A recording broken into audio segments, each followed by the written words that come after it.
여러분 불러주셔서 감사합니다. 네, 저 원로 3년차 목사입니다. 저는 종로지방에서 목회를 소속은 본래 학교에서 그 고등학교 교목을 했기 때문에 소속만 종로지방으로 시작을 해서 그래서 이제 뭐 궁성교회 또 해명교회 또 기관목회 이렇게 해서 쭉 제 평생 45년의 목회는 종로지방에서 시작해서 종로지방에서 끝을 맺었습니다. 더 거슬러 올라가면 신학생 시절 제가 실습했던 교회도 삼천교회, 그래서 신학생 때부터 종로지방에서 시작하고 목회를 마쳤어요. 그러니까 저에게는 종로지방은 그냥 편안한 그런 친정 같은 그런 곳이에요. 그래서 여러분들 이렇게 뵈면서도 뭐 다른 데 내가 온 것 같지 않고 그냥 친정에 온 것 같이 그런 편안한 마음으로 여러분들 뵙게 돼서 저는 참 감사하고 또 부족한 사람 불러주셔서 여러분들에게 감사와 또 담임 목사님께 감사를 드립니다. 은퇴하고 나니까 저희들 은퇴 목사들이 한 15가정이 12에서 한 15가정 그러니까 목사님, 사모님 다 은퇴하신 분들끼리 해서 한 20-30명이 저 태릉 사거리에 조그마한 방을 얻어서 거기서 예배를 드려요. 그러니까 이렇게 아름다운 옥인교회 같이 이렇게 뭐 다 구성되어져 있지 않습니다. 그냥 원로들끼리 모여서 반주기 기계 음을 들으면서 찬송을 하고 이렇게 하다가 오늘 이렇게 아름다운 교회에서 몇 년 만에 예배를 드리니까 저는 아주 무척 마음이 감동이 되고 또 벅차고 제 마음속에 먼저 은혜가 임하게 됨을 고백합니다. 오늘 이제 우리들 부모님 주일이죠. 어버이 계실 때 효도하라고 하는, 내가 효도하고자 하면 이미 그분들이 안 계시다고 하는 말씀, 노래 가사로도 뭐 여러 번 평생을 듣는 말씀이지만 그것을 실감하면서 사는 시간들이 은퇴 이후의 시간입니다. 저는 부모님들이 다 하늘나라 먼저 가셨기 때문에 정말 때때로 은퇴하고 나니까 어머니 아버지가 우리 어머니가 이래서 우리 아버지가 이래서 그게 새삼스럽게 더욱더 생각이 나면서 감사를 드리고 또 효도하지 못한 것 안타까운 마음을 가지게 됩니다. 옛날에는 아침 식탁 공동체지요. 가정에서 꼭 부모님이 데리고 앉아서 기도를 하고 식사를 했어요. 이렇게 돌아가면서 기도를 합니다. 아버지, 어머니 뭐 이렇게 하는데 우리 차례가 돌아오면 자녀들은 서로 나 아니라고.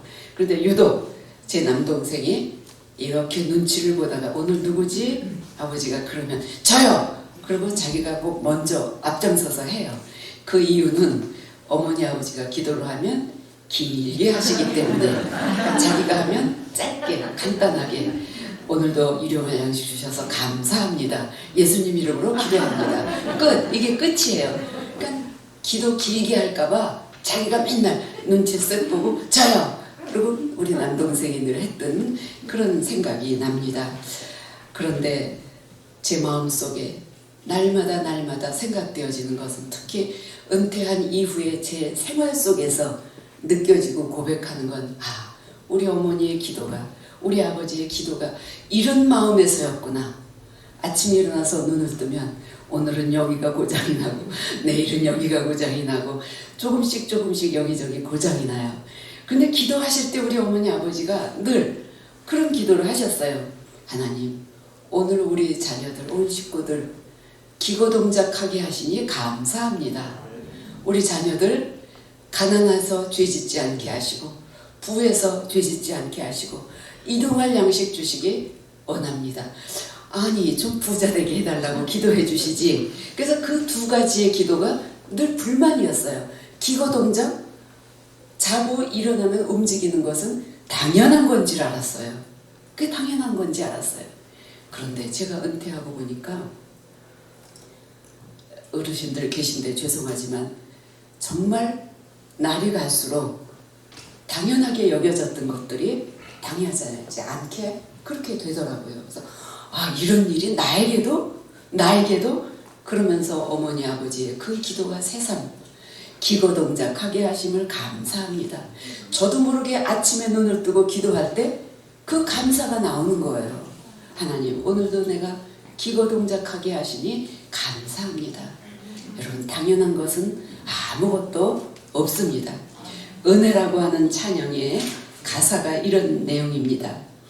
내가 누려왔던 모든 것들이, 내가 지나왔던 모든 시간이, 내가 걸어왔던 모든 것이 어느 순간 당연한 것이 아니라 은혜였어. 아침 해가 뜨고 저녁에 노을이 지고 봄의 꽃향기와 가을의 열매, 떠나는 모든 순간이 당연한 것이 아니라 은혜였어. 모든 것이 은혜.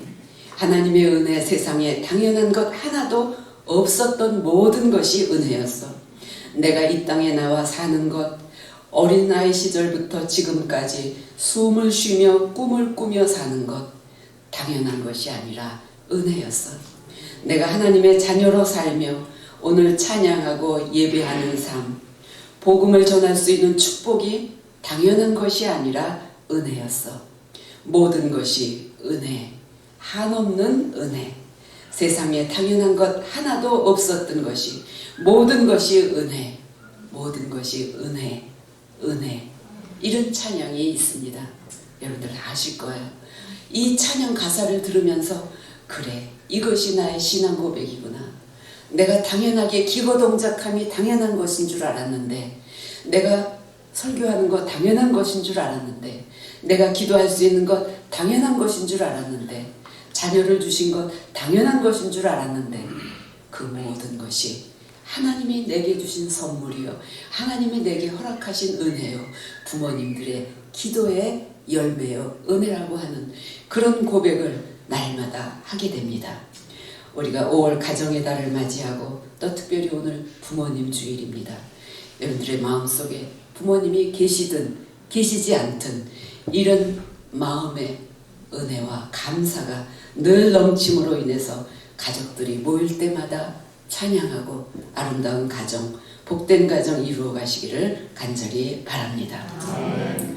우리의 인생살이는 때때로 어두운 길도 있지만 또 밝은 길도 있지요. 신앙생활에 있어서도 우리들이 늘 그런 고비고비를 지나게 됩니다. 목사들도 마찬가지예요. 목사들도 목회 여정 속에 어느 때는 참으로 평탄한 길을 가게 되는 때도 있고, 때로는 정말 힘들어서 안 하고 싶은, 놓고 싶은 그런 유혹을 받을 때도 있습니다. 그런데 우리의 마음속에 늘 깊이 뿌리박고 있는 것이 무엇인가? 내가 흔들리지 아니하고 그 모든 여정을 걸어갈 수 있는 것, 그것은 무엇 때문일까? 여러분, 물질이요? 있다가도 없지요. 사람의 관계요? 잘 좋은 관계를 유지하다가도 어느 순간에 깨어져 버려요. 심지어는 부부관계도 그렇습니다. 부모와 자녀의 관계도 그렇습니다. 그런데 어느 공동체든지 가정이라고 하는 작은 공동체부터 시작을 해서 교회, 국가, 어디에서도 어느 공동체든지 그 뿌리가 어디에 있느냐에 따라서 그것이 어떻게 자라나고 잎을 맺고 열매를 맺느냐, 이 뿌리가 중요한 것입니다. 그럼 우리가 교회라고 하는 공동체, 또 가정이라고 하는 공동체, 우리의 삶의 뿌리를 어디에다 내려야 될까요? 우리의 삶의 뿌리는 언제나 그리스도 중심, 예수 안에, 예수님에게 뿌리를 내려야 돼요.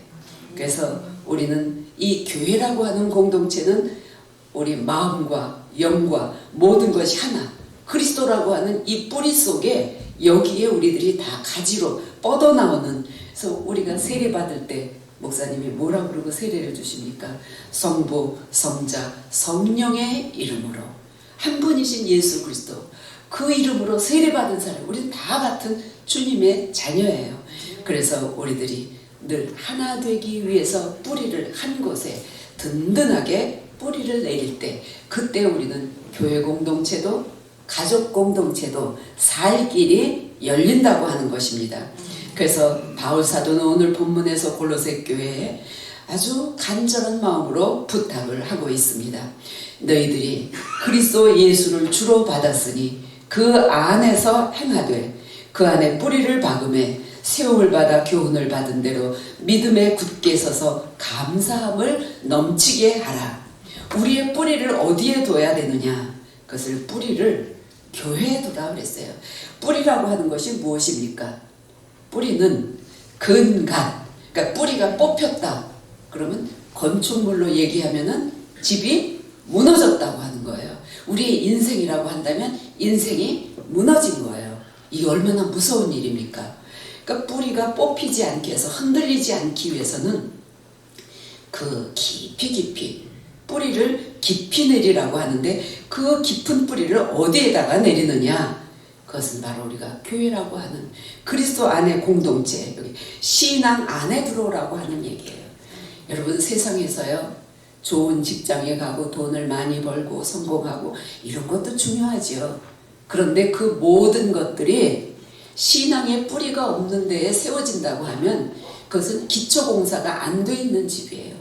그런 집은 바람이 불면 흔들리고 뿌리가 뽑히기도 하고 넘어지고 다치고 낙심하고 일어날 수가 없어요. 그런데 그리스도 안에 뿌리를 내리고 있다고 하면은 언제든지 다시 일어날 수 있어요. 바울 사도는 복음을 전하면서 얼마나 고난을 많이 받았습니까? 그런데 바울은 오늘 1장 24절에 있는 말씀을 보면 내가 복음 전할 때 받는 괴로움을 기쁨으로 여긴다. 아니 괴로운 일이 뭐가 기쁩니까? 복음 전하면서 핍박받고 매맞고 사도라고 하는 것도 의심을 받고 이랬는데 이 바울은 그게 그 괴로움이 내게 기쁨이라 그 고난은 바로 그리스도의 몸을 채우는 일이기 때문에 그리스도에게 영광이기 때문에 그래서 나는 기쁘다. 괴로움까지도 기쁘다고 그랬어요. 바울이 흔들리지 않은 거예요.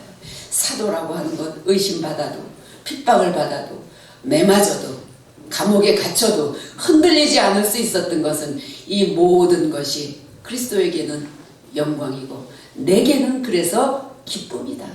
기쁨. 이렇게 고백하고 있어요.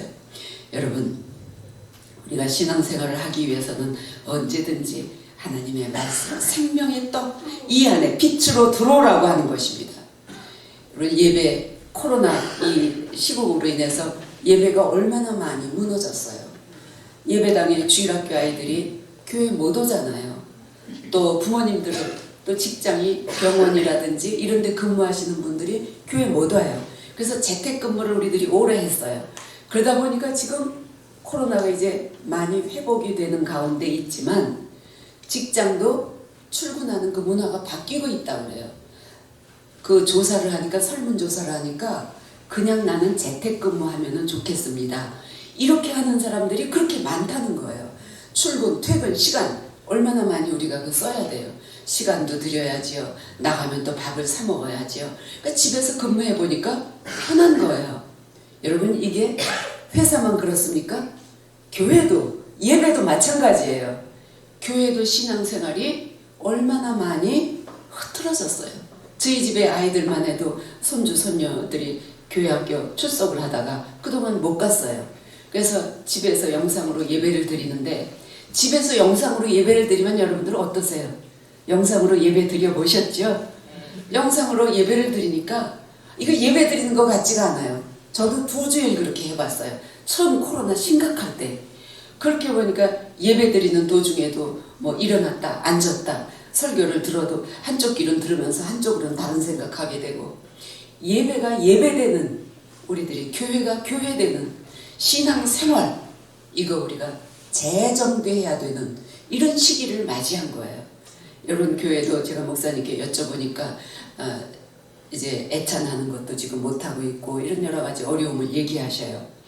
제가 섬기던 해명교회도 애찬을 못한다고 그래요. 그래서 원로 장로님이 저한테 전화를 하셔서 이러고 이런데 이렇다고 말씀을 하셔요. 그래서 장로님 그래도 인건비를 들여서라도 애찬을 하셔야 됩니다. 그러고 말씀을 드렸어요. 우리가 성도의 교제도 예배 중에 한 부분이에요. 성도의 교제도. 우리 예수님도 떡을 떼며 늘 그게 따라다녔어요. 모일 때마다 먹고 교제하는 것. 이것도 하나의 예배의 연속이에요. 예배는요, 예배 시간만 11시부터 12시까지만이 예배 시간이 아니라 여러분들이 교회에서 오기 전에 이미 주일을 준비하는 그 마음부터가 예배예요. 집을 나설 때부터가 예배예요. 그러나 형식을 갖추어서 한 곳에 앉아서 하나님께 찬양 올려드리고 예배하는 이 공동체가 그리스도의 공동체예요.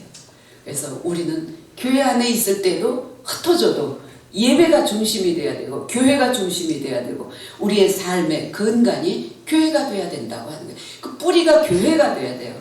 그래서 우리는 교회 신앙생활 여러분 재정비하시기 바랍니다. 그래서 새롭게 출발하시기 바랍니다. 그런데 우리가 교회에 이렇게 뭐 애찬을 합시다 뭘 합시다 이렇게 얘기를 하면은 그동안 너무 편했거든요. 그래서 목사님 저는 그냥 일부 예배만 드리면서 신앙생활 할게요. 교우들 중에 그런 분들이 계셔요. 물론 교회에 나오면 봉사해야 되죠. 시간 들여야 돼요. 물질 드려야 돼요. 몸으로 바쳐야 돼요.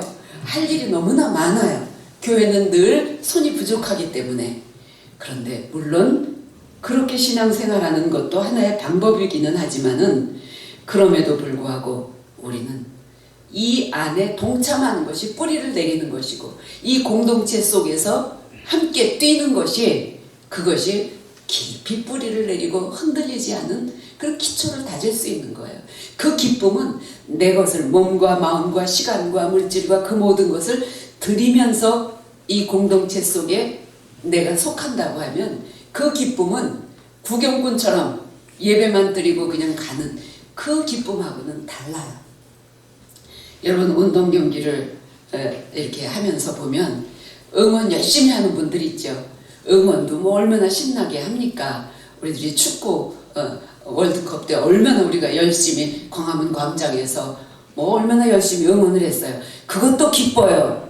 그것도 기쁜데 직접 내가 경기를 해보면 운동을 해보면 그 맛을 여러분들이 아실 거예요.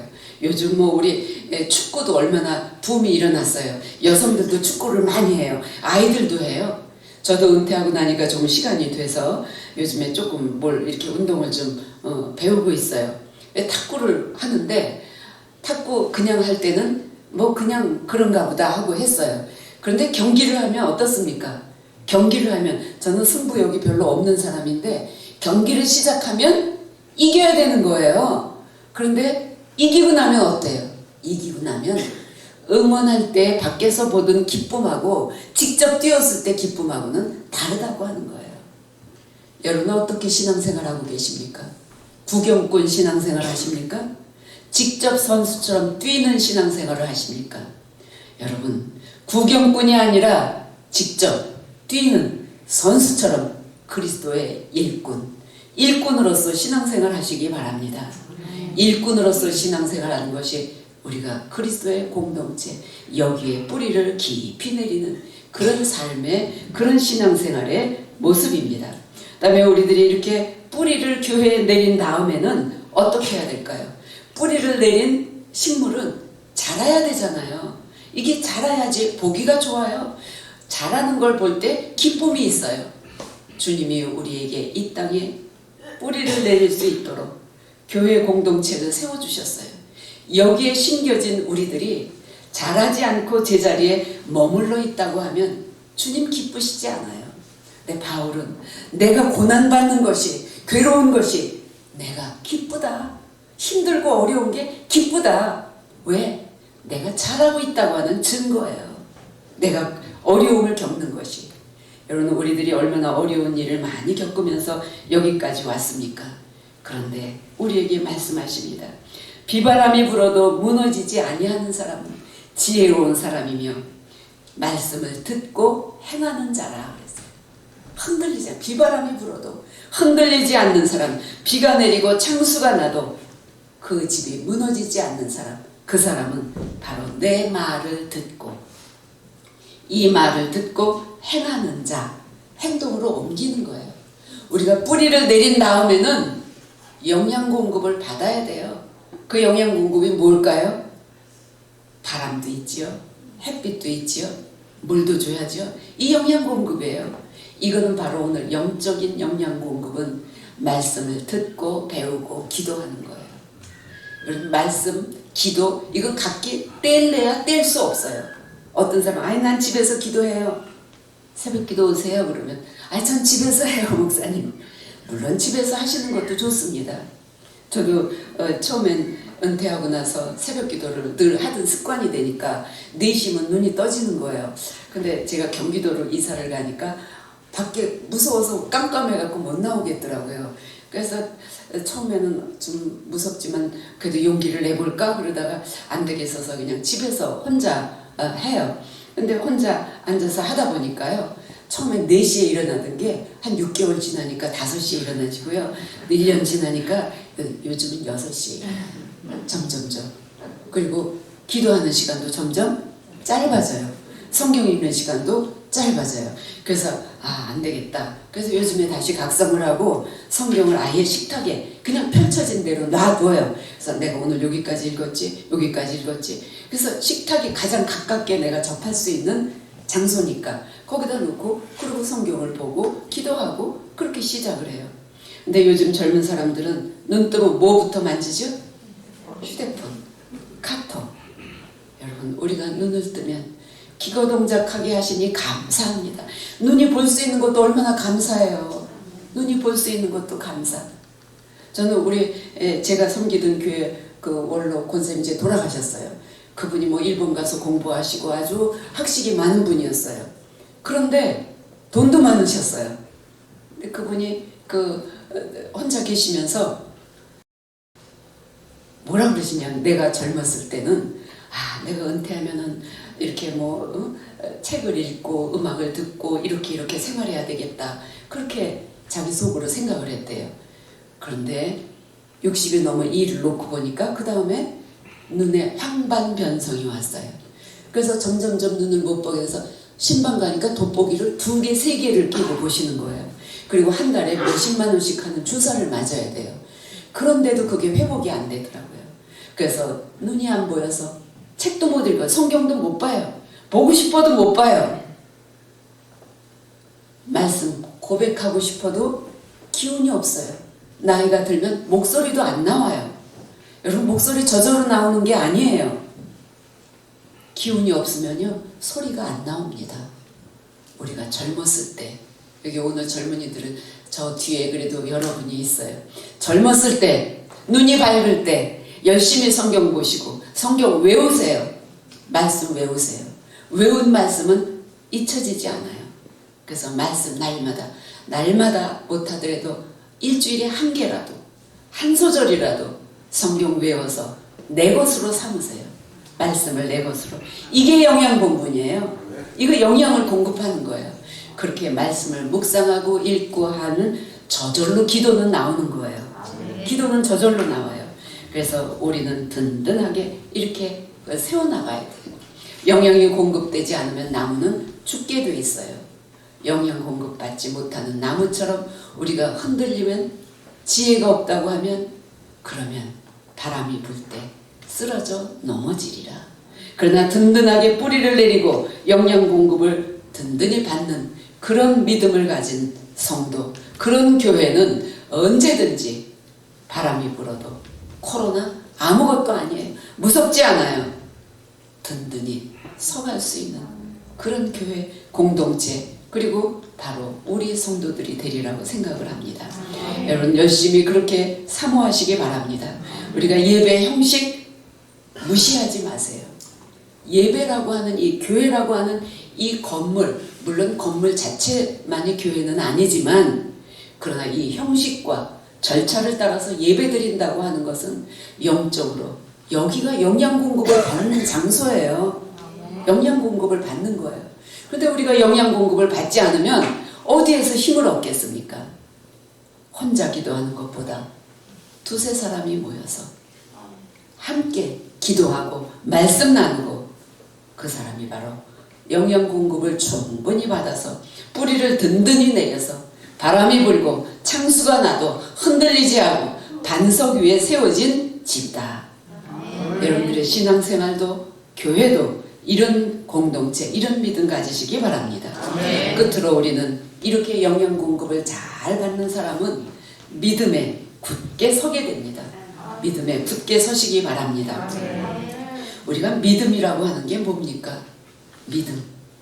믿지 아니하면 너희들이 나를 믿기만 하면 구원을 받으리라.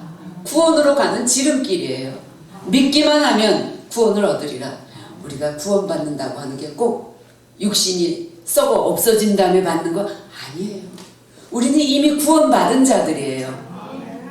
38년 동안 병든 사람이 물이 동하면 내가 들어가려고 거기에서 기다리고 있지만 내가 일어날 수 없고 걸을 수 없어서 거기 못 들어가고 있어요. 그 마음이 얼마나 안타까워요. 눈물을 흘리며 간절한 애절한 마음으로 앉아 있었을 거예요. 그때 주님께서 뭐라고 말씀하셔요? 너 왜 거기 있니? 너 왜 거기 있니? 내가 물이 동할 때에 내가 첫 번째로 저기 들어가지 못해서요. 나 혼자 갈 수가 없어서요. 나 혼자 갈 수가 없어요. 그때 예수님께서 뭐라고 말씀하셔요? 내가 자리를 들고 일어나 걸어가라. 일어나서 걸어가라. 말씀, 주님의 말씀이에요. 나 스스로는 할 수 없지만 그 말씀 의지하는 믿음, 이것이 그를 낫게 했어요. 내 자리를 들고 일어나 걸어가라. 가라. 명령하셔요. 여러분들 지금 삶의 자리가 어디에 있습니까? 여러분들의 삶의 자리가, 여러분들의 마음의 자리가 어디에 있습니까? 내가 예배 얼른 드리고 가서 집에 가서 이거 해야지 저거 해야지 분주한 마음. 우리 젊은 친구들은 집에 가서 뭐 친구 만나고 게임하고 뭐하고 아마 머릿속에 그런 것이 가득 차 있을지도 모르겠어요. 그러나 여기 앉은 여러분들은 오직 주의 말씀 믿고 구원받기 위해 여기로 왔어요. 우리는 이미 구원받은 자들이에요. 믿기만 하면, 믿는다고 하는 건 의지한다는 얘기예요. 아니 내가 아무리 저기 가고 싶어도 갈 수가 없는데 나 스스로는 갈 수 없어요. 그런데 주님께서 일어나 걸어가라. 말씀 의지하고 일어났더니 걸어가시는 거예요. 내가 한 게 아니에요. 내가 한 게 아니고 주님이 하셨어요. 주님께 맡기라고 하는 얘기예요. 여러분의 인생을 어디에 맡기고 있습니까? 여러분들 운동할 때 수영을 해보면 처음에 물에 들어가면 강사가 뭐라 그래요? 힘 빼세요. 힘 빼세요. 힘 빼라고 하는 건 물에다가 내 몸을 맡기라고 하는 얘기예요. 그런데 경험해 보신 분들 계실 거예요. 맡겨져요? 안 맡겨져요. 나 죽을까봐, 물에 빠져 죽을까봐 막 힘을 주고 허우적허우적. 그게 우리 인간의 모습이에요. 우리 인간의 모습이에요. 근데 주님은 너 놔! 왜? 나를 의지하고 나 믿고 놔! 머리끝부터 발끝까지 힘을 빼! 그 힘을 빼는 게 우리 인간이 가지고 있는 뭐 우리의 욕심, 지식, 물질, 교만, 이렇게 나이가 들어도요, 그 욕심이라고 하는 건 사라지지가 않아요. 교만 사라지지가 않아요. 우리의 마음속을 채우고 있는 이 베데스다 연못가에 있는 그 여인처럼 그 자리, 내가 앉아 있는 이 자리, 여기에 우리는 얼마나 여기에 연연하고 있어요. 여기에 주저앉아서 이거 아까워서 못 일어나요. 이거 놓고 손을 놓고 일어나야 되는데 일어나지 못해요. 근데 주님은 너 거기 있는 거 다 놔. 다 놓고 일어나. 걸어가라. 걸어가라. 일어나라는 거예요. 우리의 삶의 자리. 나태하고 아까워하고 그저 그냥 그 자리 여기가 좋사오니 아니에요. 그것이 아니라 일어나서 걸어가라. 오늘 우리에게 이렇게 명령하셔요. 여러분, 믿음은 불가능한 것을 가능하게 해주는, 벽을 허무는 거예요. 저는 오늘 여기 이렇게 벽이 있는 곳을 보면서 설교하니까 조금은 답답한 생각이 들어요. 이게 없으면 얼마나 시원할까. 물론 비춰지고 보이기는 하지만 이 가림막도 없으면 훨씬 더 시야가 편안할 것 같아요. 여러분의 마음속에 삶의 자리에 아직도 놓지 못하는 이런 막들이 있습니까? 아까운 거 있습니까? 내려놓으세요. 그리고 의지하세요.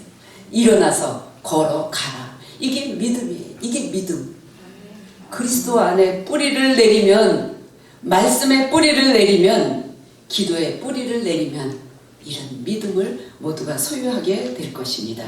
그래서 우리는 대저 하나님께로서 난 자마다 세상을 이기느니라. 세상을 이긴 이김은 이것이니 믿음이니라. 요한일서 5장 5절에 이런 말씀이 있습니다. 세상을 이길 힘, 믿음, 믿음의 믿음. 세상에 나가서 우리에게 방패가 되어주는 것은 믿음이에요. 믿음. 내가 주님을 의지하기만 하면, 주님을 믿기만 하면 사탄의 공격도 다 물리칠 수 있어요. 이길 수 있어요. 달콤한 거. 여러분, 우리를 유혹하는 것들이 얼마나 많습니까? 교회 저녁 예배 오려고 하면, 수요일 예배 오려고 하면 뭔가가 꼭 생겨요. 일이 생겨요. 아이, 그래, 하나님 이해해 주세요. 하나님 양해해 주세요. 다음 주에 갈게요. 핑계를 대기 시작하면 수도 없이 많아요. 내 발목을 붙잡는 게 너무 많아요. 저도 과거에 목회할 때 신방을 하려고 계획했다가 어떤 이 가정에는 꼭 가야 되는데, 그러다 다른 여자, 아이 그래 오늘은 설교 준비하고 내일 가지. 그랬다가 후회했던 적이 몇 번 있습니다. 내가 그날 가지 않음으로 인해서 그분이 내 얼굴을 다시 볼 수 없게 된 그런 일이 있었어요. 그래서 한 2번인가 그런 경험을 하고 난 다음에는 즉시 생각났을 때, 기회가 주어졌을 때 즉시 하자, 그런 생각을 가지고 목회를 했습니다. 여러분, 우리가 이 땅에서 여러 부류의 사람을 만나고, 그리고 이 세상의 혼란 속에 우리들이 살고 있어요. 이 복잡한 세상 속에서 내가 어떻게 버티고 이기고 나갈 수 있겠습니까? 믿음이라고 하는 이 방패를 우리에게 주셨어요. 말씀과 기도로 그리스도 안에 뿌리를 내린 자에게 주신 방패, 믿음의 믿음. 그 믿음의 방패를 가지고 나아간다고 하면, 그러면 우리 모두가 세상에서도 사회에서도 신앙생활에서도 승리할 수 있으리라고 생각을 합니다. 우리는 이제 삶의 뿌리를 내가 앉아있는 자리에서 안주하는 것이 아니라 일어나 가라, 일어나 걸어 가라. 여러분, 앉은 자리가 여기가 좋사오니 편안하다고 머무르시지 말기 바랍니다. 일어나서 나가시기 바랍니다. 나가면 바람이 불어요. 나가면 나를 괴롭히는 것들이 있어요. 나가면 유혹하는 것들이 있어요. 그러나 믿음의 방패, 그 방패를 붙잡고 여러분들이 나가시면 분명 그리스도 안에서 승리하실 수 있습니다. 이렇게 든든하게 무너지지 아니하는 그런 믿음으로 무장하셔서 나가서 승리하시는, 가정에서도 사회에서도 그리고 이 교회 신앙생활에서도 승리하시는 우리 옥인의 성도들이 되시기를 간절히 바랍니다. 거룩하신 하나님, 우리들은 자녀들 자격도 없는 부족한 사람들입니다. 그러나 하나님께서 우리를 불러주셔서 값없이 은혜를 허락해 주셔서 우리 여기에 오게 하시고 찬양하게 하시고 예배하게 하셨으니 감사합니다. 하나님, 우리들 게으름과 나태함 속에 있었다고 하면 일어나 뛰게 하여 주시옵소서. 핑계대지 않게 하여 주시옵소서. 믿음의 방패를 가지고 세상으로 나갑니다. 어디에서든지 주님 의지하는 반석 믿음을 가지고 나아가서 우리의 가정도, 우리의 사회생활도, 우리의 신앙생활도 승리할 수 있도록 우리의 걸음을 인도하여 주시옵소서. 예수의 이름으로 간절히 기도합니다.